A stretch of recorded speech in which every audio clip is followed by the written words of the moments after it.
Do you pack formal dress for your cruise? I'm usually fairly minimal when it comes to clothes, but for our recent 12-night cruise to New Zealand, I decided to pack with cruise formal nights in mind. Stick around to see my cruise packing list in action.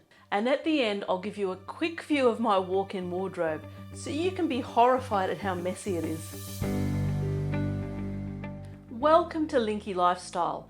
I'm Mardi and I've been travelling for over 25 years with my husband Michael, so we love to share our expertise with you to help you plan holidays that aren't just fun but truly unforgettable.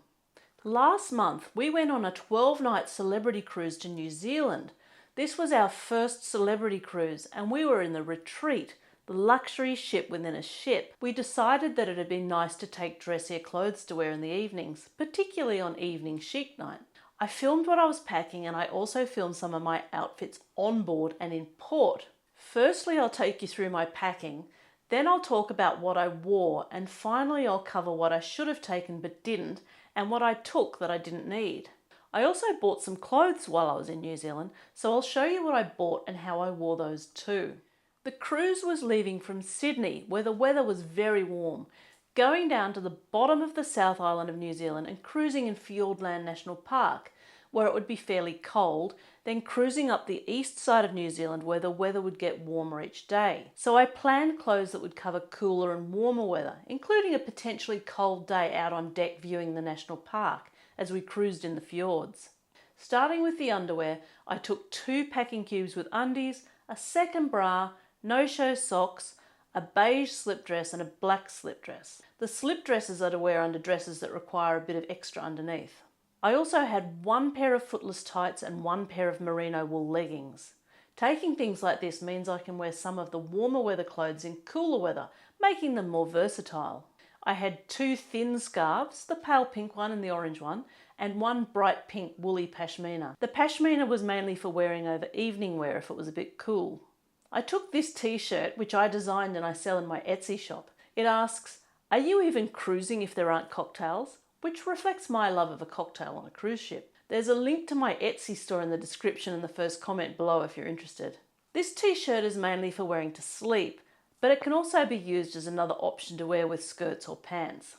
I took my packable rain jacket in case of rain whilst cruising the fjords or even in port. My other outerwear layer was my black denim jacket, a frequent traveller due to its versatility with all sorts of clothes. I packed 2 jumpers, that's sweaters if you're from the US. The brighter pink one is a men's jumper from Gap. I bought it in New York last year. The paler pink is a hoodie style and is a lighter weight. I like that it's a bit cropped due to my short upper body. It's a versatile colour that goes with lots of things too. Then there's my regular travel companion, my grey cashmere cardigan. It's warm and cosy and goes with everything, even if it's not the most fashionable thing in the world. And then I've got my shoes. The first pair shown here are Michael's sneakers, but then I've got my cream Vionic flats, mainly for wearing around the ship. These are very comfortable and they have an adjustable strap. The black platforms are Crocs and I think they look quite smart with the flower on them. They're also very comfortable and I can do quite a lot of walking in them. The dressy black shoes are wedges from Vionic. I don't wear heels a lot anymore. A new Roma in my right foot and dodgy knees has stopped me. But these are manageable, although I did wonder how I'd go in them if the ship was rocking. Finally, we have another regular travel companion, my white Nike Air Force One sneakers. I love the look of these. They have a platform, but one problem is they're quite narrow in the toe box, and the new Roma in my right foot doesn't like it when my toes get pushed together. So I'm going to try to stretch them, otherwise I'll need to find another pair of white sneakers. Now for the actual clothes. Starting from most formal to least formal, I've owned this black sparkly dress for years and it's one size fits all, so it's very comfortable to wear, other than the sequins being a bit scratchy. That's why I use the black slip dress under it. It's also a bit see-through. It's an Australian brand, Harlow, which is currently not operating unfortunately. I have a white and silver ankle-length sequined skirt. It has an elastic waist and a slit at one side. It's quite heavy, or I would have taken its sister in bronze too. I took 2 tops I can wear with it. Both are technical silk, which is a synthetic fibre that has the appearance of silk. I got these 2 tops and the silver and the bronze sparkly skirts from Australian label Styling You, but that was a couple of years ago and they're not available anymore. The long sleeve top is black and the short sleeved is a very dark blue. I've got a dark grey fitted cardigan to wear as a dressier warm layer. It has grosgrain ribbon around the opening, which I think elevates it. Less dressy but still a nice dress for evenings is this dark blue double gauze dress. Double gauze is a cotton fabric. I mostly make my dresses, but I bought this one for $29. I figured that even if I didn't like the dress, there'd be enough fabric to remodel it, and there's no way I could buy that much fabric for $29. I have this cream or beige linen jacket to wear over the blue dress and anything else it might go with. I just bought it, and I'm not sure I really like it. It's a bit too wide in the shoulders. Moving into the more casual dresses, I have this dark blue striped t-shirt dress. This is one of the things I've been able to start wearing again now I've lost some weight. I like that it has nice pale pink and grey stripes. It's a little short and I keep trying to think of ways to lengthen it. Even a couple of centimetres would help. My knees aren't the most attractive thing in the world and I'd prefer to cover them. There's a missing dress here because I was wearing one of the dresses I intended to pack. Here's some footage of me wearing it in my messy dressing room. This is from Harlow too, and it's another one I've been able to wear again after having it in the spare room cupboard for years. The next dress is one I made. It's extremely see-through, so I wear either the beige or black slip dress under it. It's also a bit short. I actually made heaps of mistakes in making this dress. Luckily the busy floral print hides them. One of them was cutting the hem crooked, so that's why it ended up so short. Now we're on to separates. First, this stretchy pull-on black calf-length skirt. It's versatile and it goes with everything here except the blue top. I don't like black and really dark blue together. The grey skirt is a thick fabric and the style is a bit like tracksuit pants. It's quite heavy and can look a bit out of place in warm weather, so this will probably be worn with the footless tights or leggings on cooler days. These black Skechers Go Walk pants aren't something I wear too often. I'm more of a skirts person. But I'm packing them for wearing on deck as we cruise the fjords when it will probably be cold. And I have 3 t-shirts. The purple one is American Eagle and it's cropped, which as I said before is better for me with my short upper body. The blue and grey one is from Australian label Metallicus, which closed down a few years ago. It's also a shorter cut. And the dark grey one features a cat and New York. So what more could I ask for? Oh, and I ended up taking an extra dress. I didn't think to keep one aside to wear on our travel day, so I wore my black technical silk dress, which is also by Styling You. I'm not going to go into detail about the non-clothes items. If you watch other packing videos of mine, you'll see what sorts of things I pack. I just have a brief overview here to give you the complete picture. We're catching up with family in Auckland. Michael's nephew and his family live there now. We've got chocolates for the kids since we'll be there the weekend before Easter. My medications organiser is a regular travel companion. I'm taking the North American version of my hairdryer brush, since Celebrity is an American cruise ship and will have American sockets. It'll have European too, so I could take my Australian version, but then I'd need an adapter, so I'm going to go with the simpler option. My folding jewellery trays are regulars, as is my makeup mirror. Another regular is my bedside bag, which also includes my prescription medications. My insulated mug is coming too, so I can make tea in our cabin and keep it hot. And there's Michael's toiletries bag. This is my makeup. It looks like a largish bag, but I've got my brushes in there too. I'll be doing a makeup bag review video soon, so stay tuned for that. My tech bag is all things charging. Other tech I'll be taking is my MacBook Pro, my iPad, my DJI Osmo Pocket 3 camera, a small tripod and a small filming light.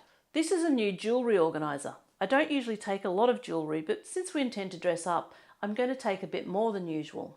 I'll be doing a review of jewellery travel bags soon too. Fun fact, I used to design and make jewellery just as a hobby, but it means I have a lot of jewellery to choose from. We're taking our new Fire Stick. We haven't used it anywhere yet other than setting it up at home, so Michael wants to see how he goes setting it up in a different environment. He loves his footy, so this will help him watch it when he's away from home.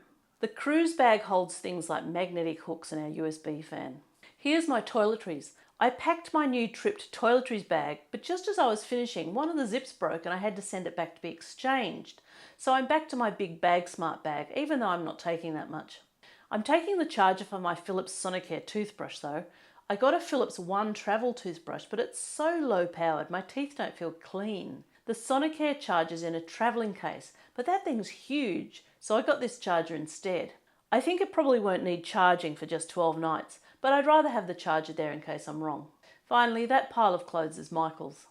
I haven't been working in a paid job since last July, but while I was on board I had a job interview and was offered the job, which I accepted and started the week after Easter. The thought of earning money again must have gone to my head, because when we were in Tauranga we wandered into the Tommy Bahama shop and I bought a jacket and a cardigan. I haven't bought any clothes for ages. The jacket is this casual but dressy at the same time white fringed one. It has the same styling as a denim jacket, but it's a bit dressier and it's lightweight. This cardi is my favourite colour, deep raspberry pink. It's lightweight and a bit dressy. So while we were cruising, I incorporated these into my outfits too. And in Christchurch, I bought a pair of shoes. These are a Spanish brand. I like shoes that are a bit out there and a bit chunky, and these are very me. What do you like to wear on a dressier evening, on or off a cruise ship? Describe your favourite dressy outfit in the comments. If you'd like to see more of this content, please consider watching more of our videos and look in the description or the first comments for other ways you can support Linky Lifestyle. Don't laugh, but I did a spreadsheet of all the different outfits I could create, and I came up with 121 different outfits. And that doesn't even include wearing different shoes with the same outfit. What can I tell you?